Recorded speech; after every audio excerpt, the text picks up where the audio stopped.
everyone, this is me Khyati Maheshwari and you're watching my channel Charted Logics by Khyati Maheshwari.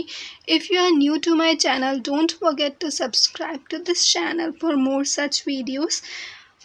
In this channel, we are covering full lectures for CA Final and soon for CA Inter also.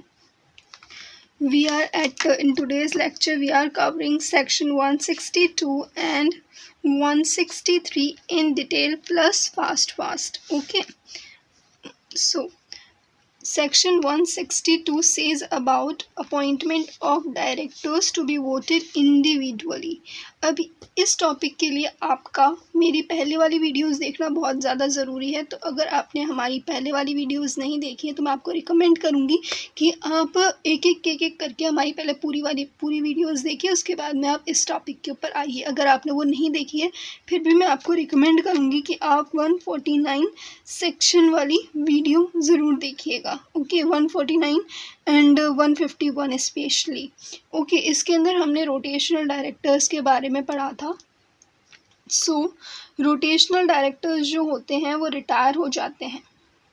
ये हम सबको पता है कि वो जो rotational director होते हैं वो जनरल मीटिंग में रिटायर हो जाते हैं। उसके बाद में उनकी जो वैकेंसी होती है उनको फिल करने की बारी आती है और मोस्टली क्या होता है ना, उन्हीं का रीअपॉइंटमेंट हो जाता है। तो ऐसे में उनके ऊपर वोटिंग होती है कि ये जनरल मीटिंग में लोग बाग बैठे हुए हैं, ढेर सारे लोग बाग बैठे हुए हैं और ये लोग पे डिसाइड करते हैं कि क्या आप किन किन लोगों को वापस से अपॉइंट करना चाहेंगे।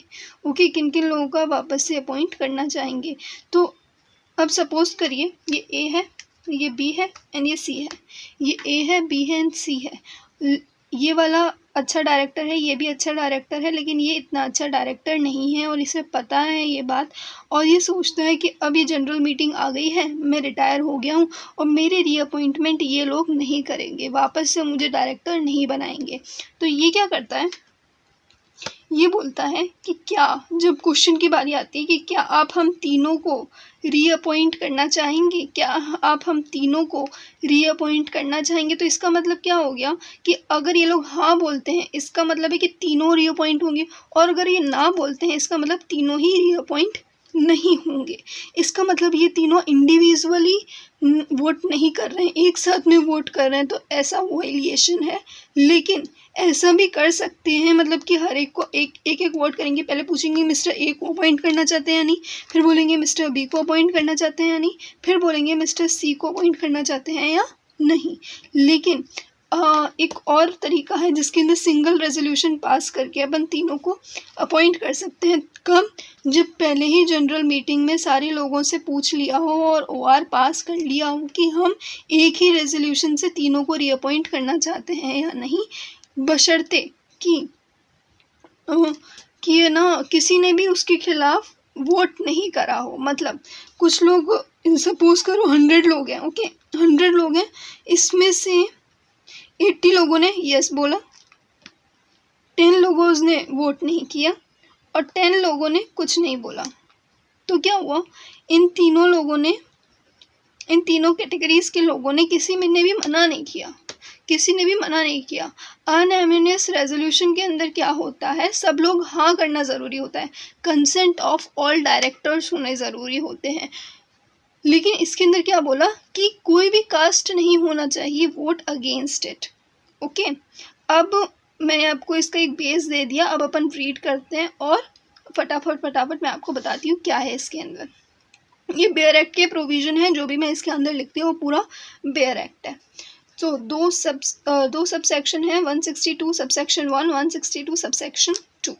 सबसेक्शन 1 के अंदर लिख रखा है that every general meeting of the company a motion का मतलब क्या होता है कि जब कोई रेजोल्यूशन होता है वो पहले मोशन होता है, फिर वो मूव्ड होता है, मूव्ड का मतलब प्रपोज्ड होता है, और जब उसको हाँ कर दिया जाता है तब वो बनता है रेजोल्यूशन। ओके, मतलब ये ड्राफ्ट होता है उसको बोलते हैं मोशन, जब वो मूव्ड होता है मतलब कि प्रपोज्ड होता है उसको बोलते हैं मूव्ड, और जब वो पास हो जाता है तो वो बनता है रेजोल्यूशन। ओके, आई होप आपको ये टर्म्स का मतलब पता चल गया होगा, आप अगर अब तक पता नहीं था तो। At a general meeting of the company, a motion for the appointment of 2 or more person of 2 और मोर पर्सन, मतलब कि अगर अपॉइंटमेंट हो रहा है 2 या 2 से ज़्यादा लोगों का, क्योंकि अगर एक का अपॉइंटमेंट हो रहा है तब तो कोई बात ही नहीं आती, तब तो वो इंडिविजुअल ही होगा ना। लेकिन अगर 2 या 2 से ज़्यादा लोगों का अपॉइंटमेंट एक साथ हो रहा है तो क्या होगा, as a director of the company, मैंने आपको पहले ही बता दिया था, रोटेशनल नॉन रोटेशनल तो वो डायरेक्टर ही होते हैं।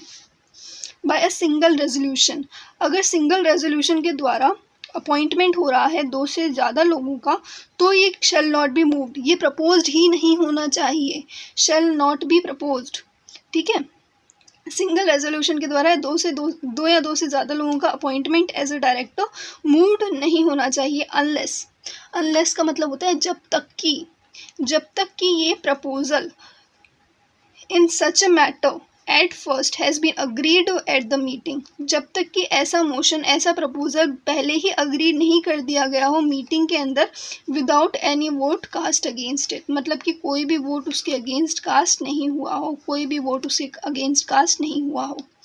ठीक है, अगर किसी ने भी मना नहीं किया इस चीज़ के लिए, इसका मतलब सब अग्री कर रहे हैं, और सब अग्री चाहे नहीं भी करा हो, अग्री साइलेंट भी रहे हों, उन्होंने हाँ भी नहीं करा हो, लेकिन अगर सिंगल वोट कास्ट, एक ने भी मना कर दिया ना, एक ने भी मना कर दिया कि नहीं हमको तो इंडिविजुअल ही वोट करना है, किसी एक के भी मन में कि मैं एक को हटाऊंगा और तीनों के बारे में सेम डिसीजन नहीं है उसका, तो वो मना कर देगा ऑफ कोर्स। और अगर एक ने भी मना किया, एक भी शेयर होल्डर 10,000 शेयर होल्डर्स हैं, इसमें में से एक ने भी मना किया तो भी इंडिविजुअल प्रपोजल ही होगा फिर। ठीक है, अगर सब लोगों ने हाँ कर दिया, सब लोगों ने हाँ नहीं किया, एक ने भी मना नहीं किया, तो फिर एक सिंगल रेजोल्यूशन पास होगा, और सिंगल रेजोल्यूशन पास होगा और 2 और मोर डायरेक्टर्स एक साथ अपॉइंट कर दिए जाएंगे एज अ जनरल रूल। ऐसा नहीं होता है, बट अनलेस अगर सब लोगों ने, किसी ने भी उसके अगेंस्ट मना नहीं करा है तो ऐसा हो सकता है।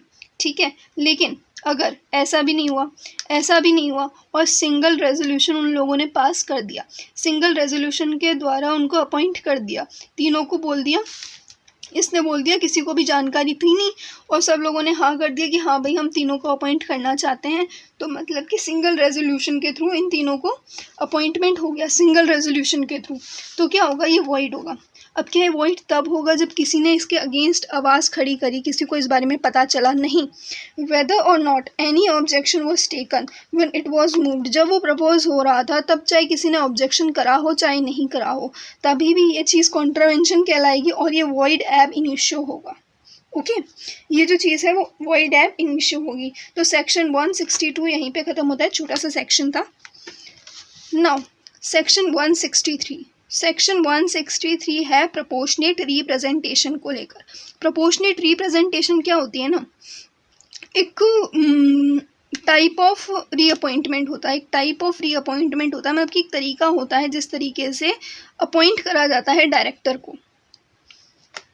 As a general rule upon general meeting के अंदर OR पास करके अपॉइंट करते हैं, है ना। अब ऐसा भी मैंने आपको पढ़ा रखा है, जब तक कि नहीं कुछ और चीज़ दे रखी हो एक्ट के अंदर, तो ये एक्ट ही है। एक्ट के अंदर ही 163 को लेकर बात करी गई है। एक और अपन ने पढ़ा था जिसके अंदर लिखा हुआ था बोर्ड ऑफ डायरेक्टर्स को लेकर, अभी ही पढ़ा था, नेक्स्ट लेक्चर के अंदर ही पढ़ा था 161 के अंदर, जिसके अंदर बोर्ड ऑफ डायरेक्टर्स को पावर होती है अपॉइंट करने की डायरेक्टर्स को। इसके अंदर भी पावर है अदर।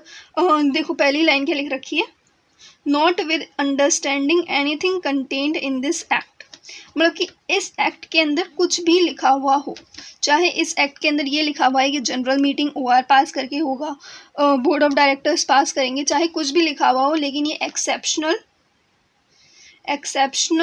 सेक्शन है। ठीक है, तो मतलब इस चीज़ को लेकर बात होगी, ये चीज़ जो है वो सही मानी जाएगी चाहे एक्ट के अंदर कुछ भी लिखा हुआ हो। क्या कि अगर AOA के अंदर मेंशन है कि आपको अपॉइंटमेंट प्रोपोर्शनेट रिप्रेजेंटेशन के थ्रू करना है डायरेक्टर्स का, तो not less than 2/3 of the total number of directors. Suppose करो ये एक पब्लिक कंपनी है, इसको 7 नंबर्स ऑफ डायरेक्टर्स चाहिए, ये सोचते हैं हम 7 मिनिमम होने चाहिए ना, हम लोग 10 डायरेक्टर्स को अपॉइंट करेंगे। तो इसका 2/3 कम से कम 2/3 डायरेक्टर्स ऐसे होने चाहिए जो कि प्रोपोर्शनेट रिप्रेजेंटेशन एक मेथड है उसके द्वारा अपॉइंट करे गए हों, एक मेथड है उसके द्वारा अपॉइंट करे गए हों। अगर एओए के अंदर मेंशन है कि हम लोग अपने बोर्ड ऑफ डायरेक्टर्स का अपॉइंटमेंट प्रोपोर्शनेट रिप्रेजेंटेशन के थ्रू करेंगे, तो ऐसे कंपनीज के 2/3 of the total number of directors का अपॉइंटमेंट होना चाहिए प्रोपोर्शनेट रिप्रेजेंटेशन के through, appointed by proportionate representation. Okay अब ये प्रोपोर्शनेट रिप्रेजेंटेशन क्या होता है? एक सिंगल ट्रांसफरेबल वोट के द्वारा भी हो सकता है, क्यूमुलेटिव वोटिंग के द्वारा भी हो सकता है, फिर अदरवाइज किसी और तरीके से भी हो सकता है। इसके खाली नाम याद करने की ज़रूरत है, इसलिए मैं इसको ज़्यादा डिटेल में जाना नहीं चाहूँगी। ठीक है, अब ये जो होते हैं, सपोज करो कि 7 डायरेक्टर्स को हमने अपॉइंट करा एज अ प्रोपोर्शनेट रिप्रेजेंटेशन के द्वारा अपॉइंट करा 7 डायरेक्टर्स को। ये जो 7 डायरेक्टर्स होंगे इनका टेन्योर होगा 3 इयर्स, ये फिक्स्ड है। 3 इयर्स होगा, 3 इयर्स के बाद में दोबारा से अपॉइंटमेंट होगा for again 3 years, 3 again 3 again 3 again, ऐसे 3 सालों के लिए वापस बार बार रीअपॉइंटमेंट होगा या अपॉइंटमेंट होगा हर साल, हर 3 साल के बाद में अपॉइंटमेंट होगा। इनका टेन्योर जो होता है वो 3 इयर्स का होता है। ठीक है, लेकिन अगर बीच में ही एक्सपायरी आ गई, बीच में एक्सपायरी ऑफ देयर टर्म हो गया, कोई भी कैजुअल वैकेंसी आ गई, तो वो डील करी जाएगी, वो प्रोपोर्शनेट रिप्रेजेंटेशन के थ्रू डील नहीं करी जाएगी, वो डील करी जाएगी सेक्शन 161 सबसेक्शन 4 के अंदर, जो कैजुअल वैकेंसी का मेथड है जिसके अंदर बोर्ड ऑफ डायरेक्टर्स अपॉइंट करते हैं एक डायरेक्टर और बाद में जनरल मीटिंग के अंदर वो रेक्टिफाई हो जाता है, उसके द्वारा appoint upon casual vacancy of a proportionate representation director को भी रीअपॉइंट कर सकते हैं। ठीक है, इतना नॉलेज अबाउट प्रोपोर्शनेट रिप्रेजेंटेशन काफ़ी है। आपको क्या क्या याद रखना है इस वाले सेक्शन के अंदर? फर्स्ट, एओए के अंदर मेंशन होना चाहिए। Second, 2/3 of the total directors के होना चाहिए। प्रोपोर्शनेट रिप्रेजेंटेशन के अंदर 3 तरीके के मेथड्स हैं, कौन कौन से? Single transferable vote, cumulative voting and otherwise. 3 साल के लिए अपॉइंट होते हैं ये लोग, और कैजुअल वैकेंसी अगर इनके अराइज होती है तो वो डेल्थ होती है सेक्शन 161 सब सेक्शन 4 के अंदर। बस ये जो 3-4 लाइनें मैंने बोली, जो 3-4 लाइनें मैंने यहाँ पे लिखी हैं, बस वही आपको याद होना चाहिए। मोर देन इनफ है। ओके, और ये जो मैंने ऊपर बताया ये भी इतना ही काफ़ी है। मैंने अप्रॉक्सीमेट 11 मिनट्स के अंदर आपके ये दोनों सेक्शंस जो हैं वो फटाफट कवर करा दिए हैं, और ये इतना चीज़ काफ़ी है। ओके, अब हमारा टेलीग्राम ग्रुप जो है उसका लिंक मैंने डिस्क्रिप्शन में दे रखा है, उसके अंदर हम इसका मॉक टेस्ट लेंगे, मॉक MCQ टेस्ट होगा। ठीक है, जैसे ही कोई भी नई वीडियो में डालती हूँ उसका मॉक MCQ टेस्ट हमारे टेलीग्राम ग्रुप पे अवेलेबल हो जाता है। ये नोट्स अवेलेबल हो जाते हैं, प्लस और भी नोट्स अवेलेबल हो जाते हैं।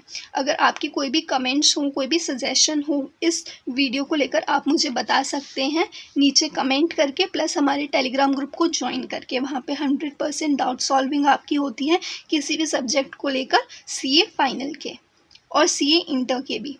Okay, so stay connected, stay ahead. Thank you very much.